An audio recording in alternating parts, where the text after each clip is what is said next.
जापानी लोग भारतीय लोगों को अपने घर क्यों नहीं बुलाते हैं?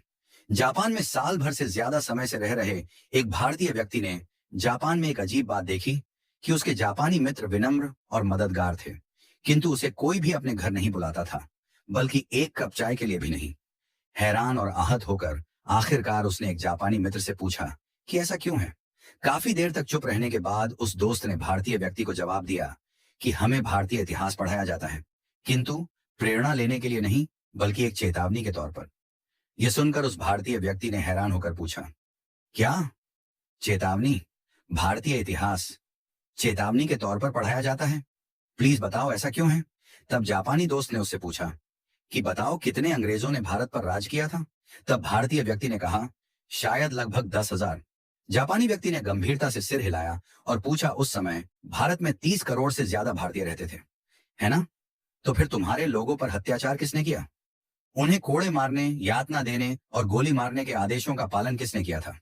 फिर उसने जोर देकर पूछा कि जब जनरल डायर ने जलियांवाला बाग में गोली चलाने का आदेश दिया, तो ट्रिगर किसने दबाया था? क्या वे अंग्रेज सैनिक थे? नहीं, वे भारतीय थे। किसी ने भी जनरल डायर पर अपनी राइफल क्यों नहीं तानी? एक ने भी नहीं। फिर उसने कहा, तुम जिस गुलामी की बात करते हो ना, यही तुम्हारी असली गुलामी थी, शरीर की नहीं, आत्मा की। वह भारतीय व्यक्ति जड्डवत, मौन और शर्मिंदा खड़ा सुनता रहा। जापानी मित्र ने आगे कहा, चलो बताओ, मध्य एशिया से कितने मुगल आए थे? शायद कुछ हजार। और फिर भी उन्होंने सदियों तक तुम पर राज किया। मुगलों ने अपने संख्या बल से भारत में शासन नहीं किया, बल्कि तुम्हारे अपने लोगों ने सिर झुकाकर मुगलों को सलाम किया, अपने लोगों से द्रोह किया और मुगलों की वफादारी की, या तो जिंदा रहने के लिए या फिर चांदी के सिक्कों के लिए।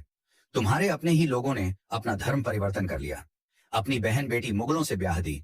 तुम्हारे ही लोगों ने तुम्हारे नायकों को अंग्रेजों को सौंप दिया। बताओ चंद्रशेखर आजाद के साथ विश्वासघात किसने किया था? वे अल्फ्रेड पार्क में छुपे हैं।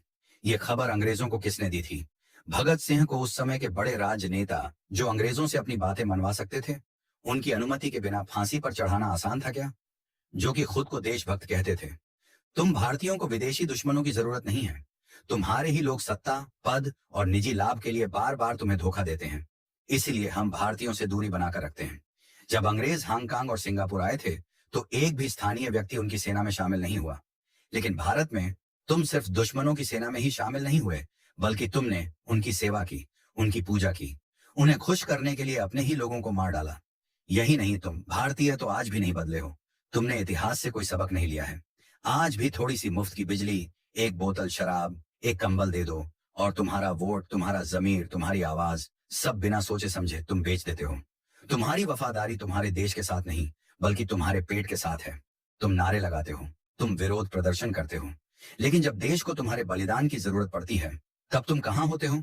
तुम्हारी पहली वफादारी अभी भी अपने घर, परिवार, पत्नी, बच्चों और धन संपत्ति के प्रति है।